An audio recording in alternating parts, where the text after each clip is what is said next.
Let us explore the part 5 of today's session. In this, we will be discussing about Kirchhoff's rules and Wheatstone bridge. The first rule is known as the junction rule, according to which at any junction point, the sum of the currents entering the junction must be equal to the sum of the currents exiting the junction.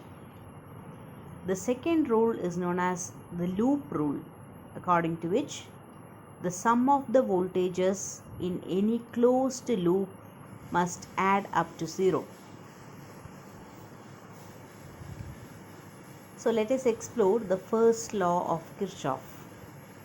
That is, the sum of all currents leaving a node in any electrical network is always equivalent to 0. Let us consider a point P from which current I1, I2 and I3 are moving out. Then according to this law, summation from I equivalent to 1 to n I, that is I1 plus I2 plus I3 must be 0.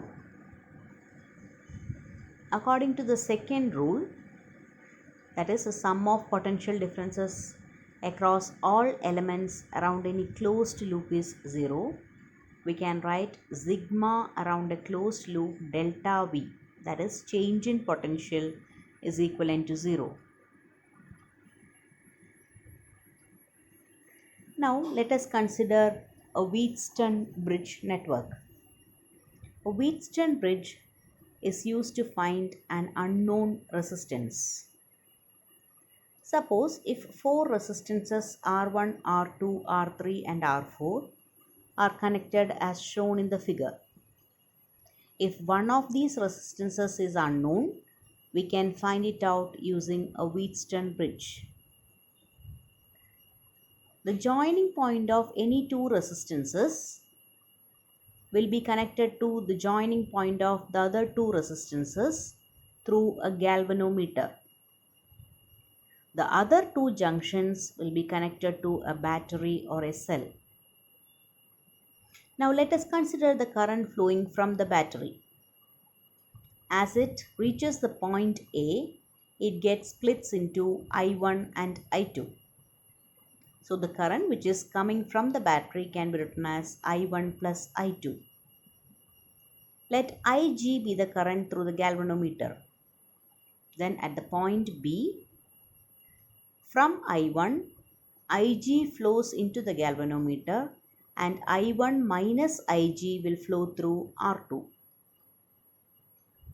Similarly, at the point D, I2 and Ig are approaching. So the current which leaves the point D through R4 will be I2 plus Ig. At point C, the total current will be I1 minus Ig plus I2 plus Ig, which is equivalent to I1 plus I2. That is, the same current will be reaching back the cell. The Wheatstone bridge, as we have discussed, is an arrangement of 4 resistances and one among them will be unknown as marked in the figure. And the galvanometer has a current Ig flowing through it at the balanced condition as Ig is equivalent to 0. In other words, if this bridge is balanced, the current through the galvanometer will be 0. If the current through the galvanometer is 0, then I2 will be equivalent to I4 and I1 will be equivalent to I3. It is marked wrongly in the figure.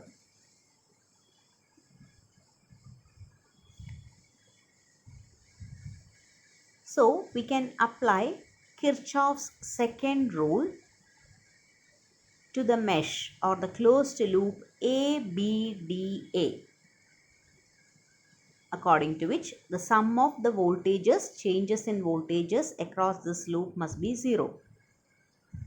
Taking into consideration the direction of currents also, we can write minus I1 R1 plus I minus I1 into R4 is equivalent to 0. Or we can write I1 R1 is equivalent to I minus I1 into R4. Similarly, taking the mesh or closed loop BCDB and taking into consideration the direction of currents, we can write minus I1 R2 plus I minus I1 into R3 is equivalent to 0, or I1 R2 is equivalent to I minus I1 into R3. Dividing equation 1 by equation 2, we get R1 by R2 is equivalent to R4 by R3. This is a necessary and required balanced condition for a balanced Wheatstone bridge. Hope you have understood the session. Thank you, dear students.